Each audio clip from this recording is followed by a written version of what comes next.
I believe that there are three types of people in life. There are winners, there are losers, and there are winners who've not discovered how to win yet. And these individuals, is something about them that drives them, that they will invest in themselves. They go to seminars and workshops and lectures, and they're seeking, there's something in them that says, I can do better than this. But there are people who would be glad to be where they are and would be happy, but they're not. How many of you know if you had your life to live over again, you can do more than what you've done thus far? Raise your hands. I was reading a story about George Bernard Shaw, who was a very brilliant man in his day, and I love to quote him. But one of the things that was asked George Bernard Shaw that really resonated with me at the end of his life, somebody asked him, if you had to be anybody in the world, anybody throughout history, if you had the power to be born again, who would you like to come back as? And without blinking, he said, I'd like to be born as the man I never was. I like to be the man I never was, that I never became. Seeking to connect with that person. There's another person here that you're looking at. There's somebody else back there. And every chair in this place, there are two people in this place in every chair. You're in the chair with somebody else. There's another person back there. You know they're back there. And that person is the person that you want to become connected with. And sometimes you do. Sometimes you've had some experiences where you said, I can't believe I'm doing this. How many of you have ever done that, please? But you surprise yourself. Well, every time I speak, I see this as such a sacred opportunity. Because when I look back on my life, and this Les Brown that you see was in bondage for so many years, didn't come out till late in my life. How many of you ever thought about something you wanted to do? You felt it in your heart. You couldn't explain it. You felt it in your heart. And you talked yourself out of it. Raise your hand if you know what I'm talking about. I talked myself out of it. No one did it to me but me. The forte of fruiters is not in our stars, but in ourselves, that we are underlings. I don't even know you. But I'm telling you what I know from my own experience. And greatness, ladies and gentlemen, greatness, it's a choice. It's not your destiny. Most people never discover their greatness. Most people, ladies and gentlemen, go to their graves living a life of mediocrity, living a life far below their potential. Oliver Wendell Holmes said most men and women go to their graves with their music still in them. Ladies and gentlemen, a lot of people die full of their dreams, full of talent, full of ideas, full of skills, full of intelligence and abilities that they never reached for. They never tapped. They never got into. They never used it. Never used it. And so how do we do that? What is it that blocks us? Well, I mentioned one. Mine was fear. Here's another one. I didn't feel good enough.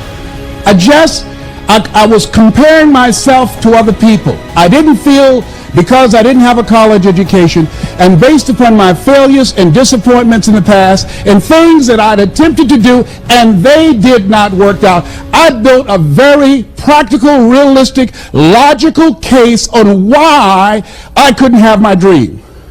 And so I want whatever dream you have, I want you to expand it, I want you to increase it, and I want to warn you, don't ask yourself how you're going to do it. How is none of your business. Don't get trapped there. And don't worry about failing. You're going to fail. You're going to make some mistakes. You're going to look stupid. Why? It's called life.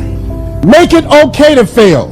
Dr. Benjamin Isaiah Mays says, it must be borne in mind that the tragedy of life does not lie in not reaching your goals.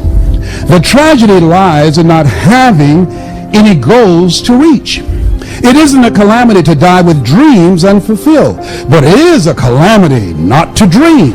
It's not a disaster to be unable to capture your ideas, but it is a disaster to have no ideas to capture. It's not a disgrace not to reach for the stars, but it is a disgrace to have no stars to reach. I say you got goals and dreams, things that you're reaching for, things that will make you stretch, things that will challenge you. I say don't lose that passion and that drive for life. It will keep you alive. I'm telling you what I know. Doctors looked at me 8 years ago and said, you have cancer. 8 years ago, they gave me 2.5 years. I was still here. I told my group of speakers that I trained, I said, I'm going to beat this, and this is a year. All of them said, okay, Lessa, we believe you, man. We're believing in you. And then they start calling the person who manages my speaking program and say, will we get a refund when he dies? Because they were believing the numbers. See, the people that are going to reach their goals and dreams, not only do they have compelling reasons that drive them, because the thing that drove me, that kept me ahead of everybody else, I had some compelling reasons of why I was selling television sets no money down. I had some compelling reasons that I'd go to a door at 10 o'clock at night and knock on the door. Hello? Yes? Who is that? Hi, would you like to buy a nice working television set, no money down? Boy, do you know what time it is? Yes, I do. It's 10 o'clock at night, and I take care of my mama, and I'm going to sell a television set tonight to somebody, and it might as well be you. And finally somebody said, fool, come on in here. It better be a good one. You got to have some reasons. Reasons will drive you. Reasons will give you comeback power. One of my good friends, Willie Jolly, has a saying, a setback is a setup for a comeback. A setback is a setup for a comeback. When they said you have cancer, one of the things that was different for me than everybody else, and I just finished doing a presentation called You Are More Powerful Than Cancer, was because of the fact that I listened to so many positive things. I went to so many lectures. I talked to so many people that were cancer conquerors. I asked them, what did you do? And when people said to me, oh, my uncle died of prostate cancer, my father died from prostate cancer, my mind said, well, that has nothing to do with me. I don't want to hear nothing about that. I'm not being insensitive. But don't tell me that. That's not my destiny. I've got too much work to do. I got things that I'm supposed to accomplish. And so I had a mindset that, hey, I can beat this. I can get past this. Oh, no, I'm not going out like this. So you got to stand up in yourself. You got to fight. You will have opposition. Things going to happen to you in life. It's called life, and it's not personal. Stuff's going to happen. And if you make it to the 40-yard line, if you can make it to age 40, between 40 and 60, it begins to intensify. All kind of things happen. Between 40 and 60, my mother was diagnosed with breast cancer and finally died. Between 40 and 60, I was diagnosed with prostate cancer. Between 40 and 60, I went through a divorce from someone that I loved very much. Between 40 and 60, my best friend died waiting on a liver transplant. Between 40 and 60, had a nationally syndicated talk show, highest rated, fastest canceled talk show in the history of television. Between 40 and 60, oh, life put a whooping on me. My God, how many of y'all had yours already? Tell how many know what I'm talking about? It ain't personal. Don't say, why did this have to happen to me? Why not you? Who would you suggest? It's called life. And here's what the key to it, that you have to work on yourself. I read every book I could on how to heal yourself. I listened to every speech. I talked to people. I went to lectures. I mean, everything dealing with healing, I fed my mind. Life is a fight for territory. And once you stop fighting for what you want, what you don't want will automatically take over. Life is a fight for territory. And once you stop fighting for what you want, what you don't want will automatically take over.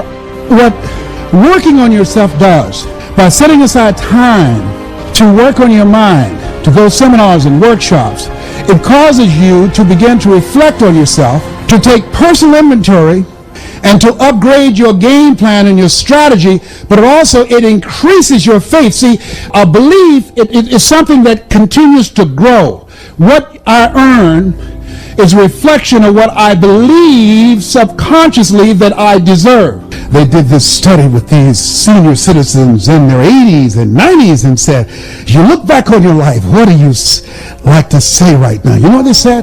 The majority of them said they have regrets of the things they thought about that they didn't do, and now they're going to their graves not knowing if they could have done it. That's why I said live full. Die empty. What if you lose? What if you fail? What if things don't work out? So what? It's not about the goals that you reach. It's about what you become in the process. That's what it's about. I've lost a lot of deals. That's okay. I've made a lot, but I've lost more deals. I get more rejections. You get close to me, there's a callus on my, it looks like a mole. I've made over 100 cold calls in a day to convince people to bring me in. Who are you? My name is Les Brown. Have an experience? No, I don't, but if you will let me work for you, I'll work real hard. I'll have you as my client that will brag about me. Oh no, you let us know when you do it for somebody, okay? Yes, I will. Calling. Finally somebody said yes. Write this down. You will win if you don't quit. See, the people that are going to increase their sales, the people that are going to change their lives, the people that are going to recover their health, the people that are going to build their lives and start all over again from scratch are people who believe it's possible. The people who fail are the people who suffer from possibility blindness. See, when you want to increase your performance in life, they say the people that are successful in any area of life, you must be willing to do the things that others won't do in order to have the things tomorrow others won't have. If you want to make it in any area in life, you've got to go all out. A.L. Williams said, all you can do is all you can do, and all you can do is enough. But make sure you do all you can do. You want to make it today? You got to outthink and outwork the competition. Outthink and outwork them. In life, here's what I want you to do. Write this down, please. You got to trust that you're going to be all right. You have no evidence to support it. It doesn't make sense.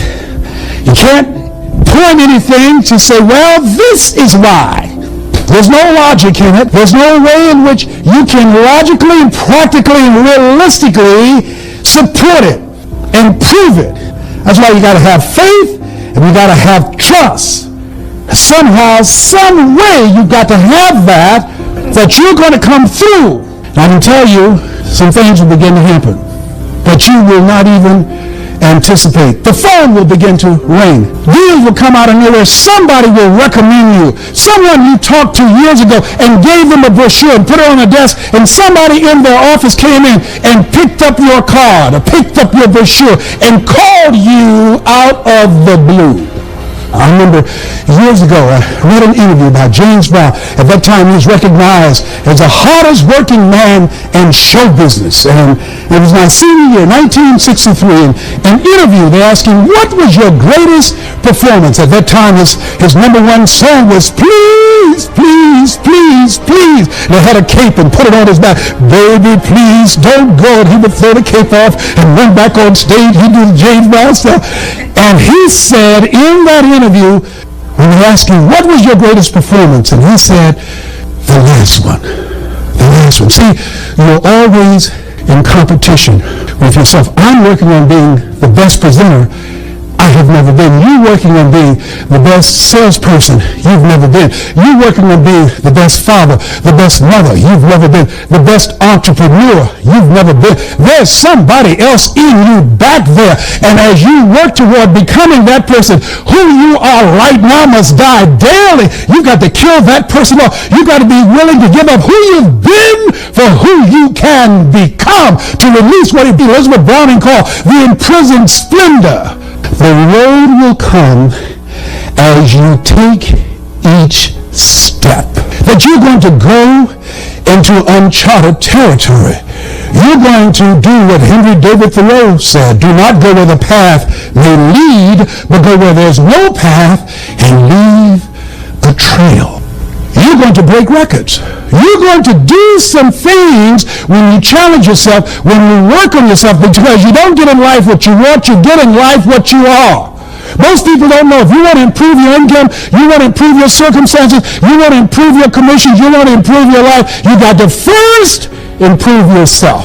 You got to first take the time to work on your Zig talks about a lumberjack whose wood production dropped by 40% because he wouldn't take the time to sharpen his axe. Sometimes you have to believe in somebody's belief in you until your belief kicks in. Sometimes you have to believe in somebody's belief in you until your belief kicks in. I want you to think about your best year earning, your best year of sales, your best year of accomplishment, your best year of achievement. Here's what I know about you, and I don't know you, but from people that I've worked with and from things that I've learned in my own life example, here's what I know about you. Whatever you have done is only a tip of the iceberg of what's possible for you. You can do 4 to 5 times more than whatever you have done. If anybody had told me, given my circumstances, born in an abandoned building on a floor with a twin brother in a poor section of Miami, Florida called Liberty City, if both my parents stood up now in the audience and say, hey, we're your parents, I would not know either one. Being adopted, labeled educable, mentally retarded, failing twice in school.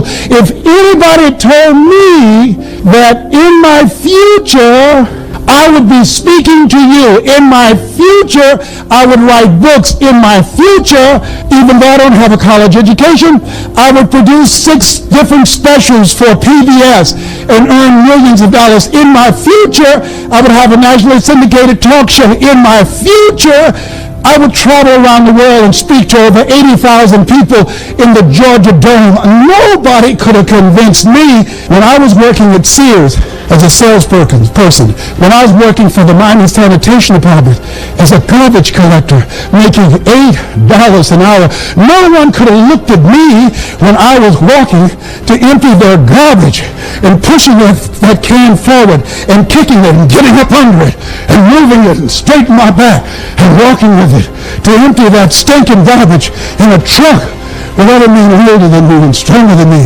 I did not know that this restaurant that you see now existed. I didn't know. I feel that there's something bigger for my life. And I feel that at this stage of my life, only certain kind of people come see me. People that show up because we're cut from the same cloth, we're branches of the same tree.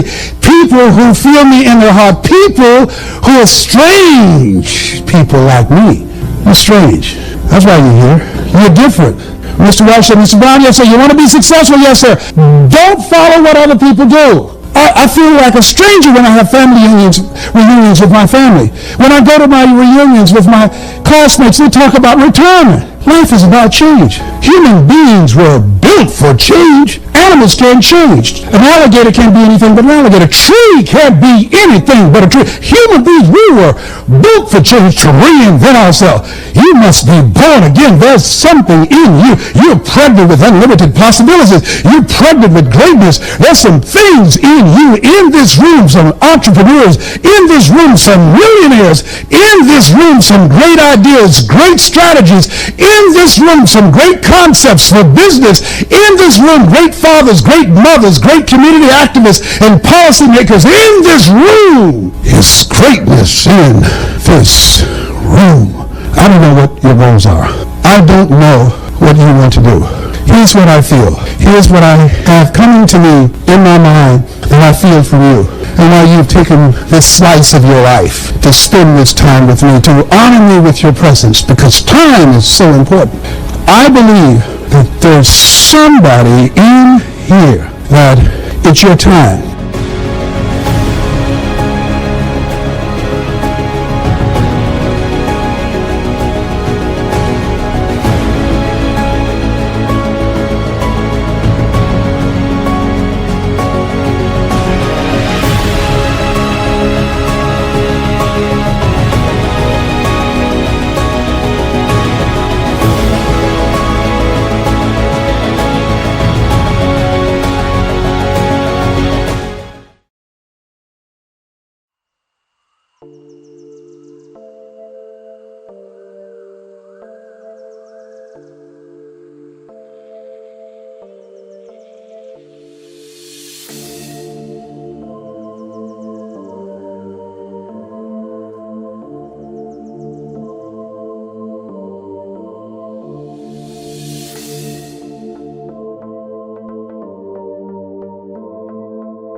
what's left is right. Chasing stars and holding you. I can't see the end, but we'll see it through.